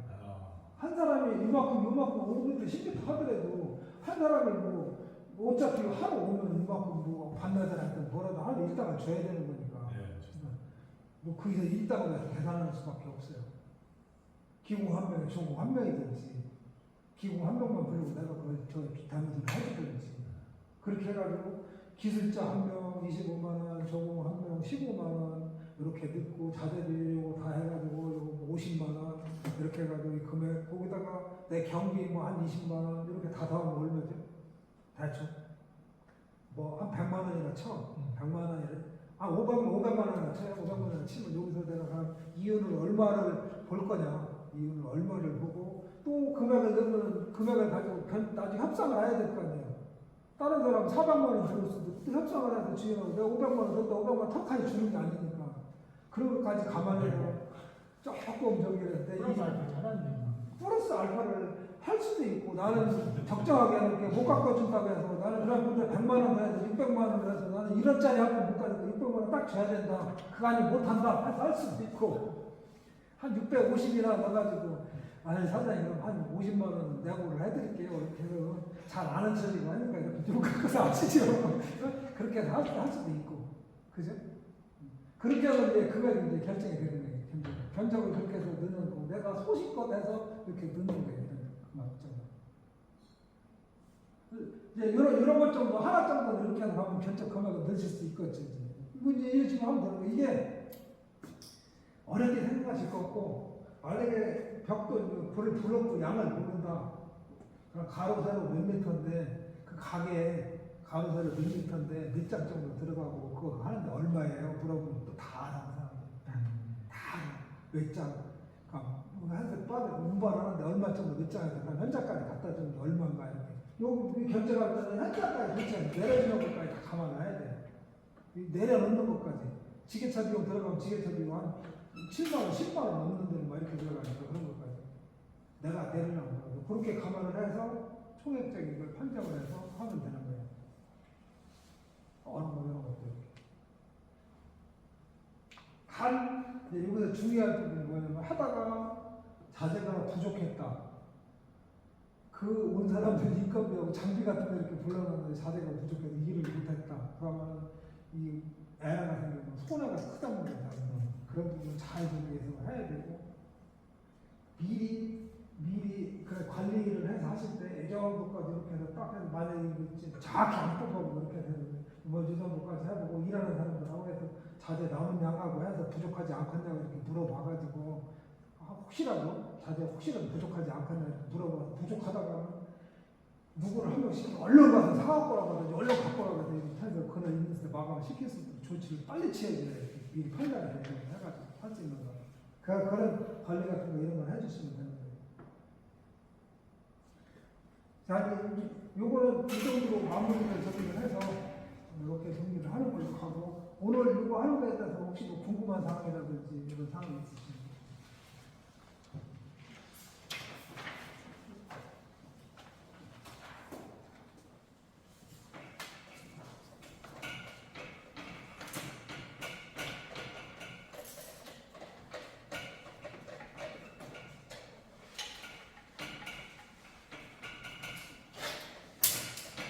근데 뭐 이렇게 스스로 생각해서 해보겠다 이렇게 했을 때 이게 이제 뭐 구매 같은 거 할 때 어디서 사야 될지라든지 어떻게 하는지 이런 거를 잘 모르겠더라고요. 나무를 내가 사야 되는데 이거를 나무는 이제 트럭도 있어야 되고 길잖아요.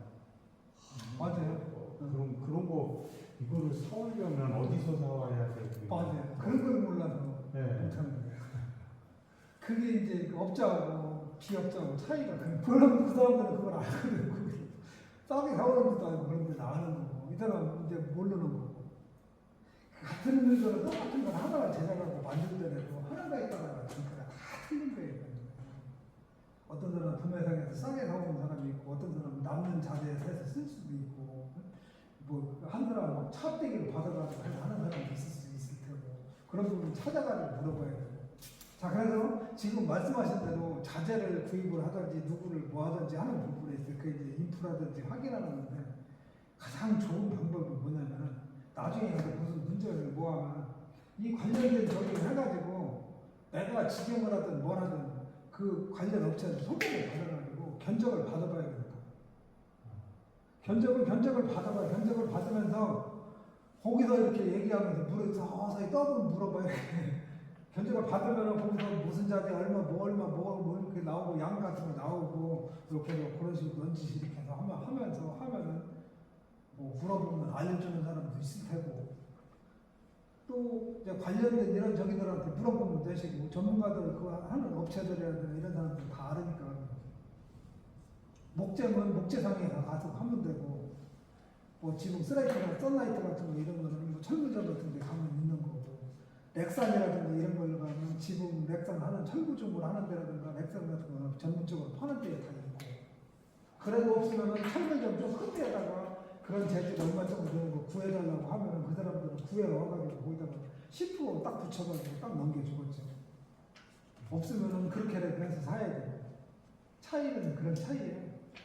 지금 딱 고쳐보려고 생각을 했더니 이게 어디서 갖고 오지? 막 이런 맞아요. 네, 그뭐 판넬이라도 하나라도 사갖고 와야 되는데 이걸 어디 가서 사야 돼? 그러니까 이 수량을 이렇게 뽑아가지고 이제 견적을 뽑고 문장을 뽑아가지고 다 정리를 뭘 준비하고 뭐 하고 이런 리스트를 쭉 이제 정리를 다 해보면 딱 나오는 거죠. 그렇게 하면 이제 물어볼 때 물어봐갖고 추가해놓고 그 부분 하는 거를 직접적으로 한번 해보시죠.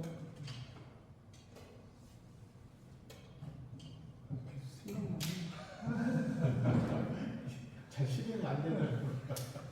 자 오늘 제 2강 그 집수리 전차 견적하고 공정표하고 계약하는 이 부분에 대해서 같이 했는데 오늘은 이걸로 일단 마치겠습니다. 끝나고 나서 뭐 디테일한 사항을 같이 서로 이제 질의응답하는 걸로 이렇게 하겠습니다. 예, 수고하셨습니다. 수고하셨습니다. 예.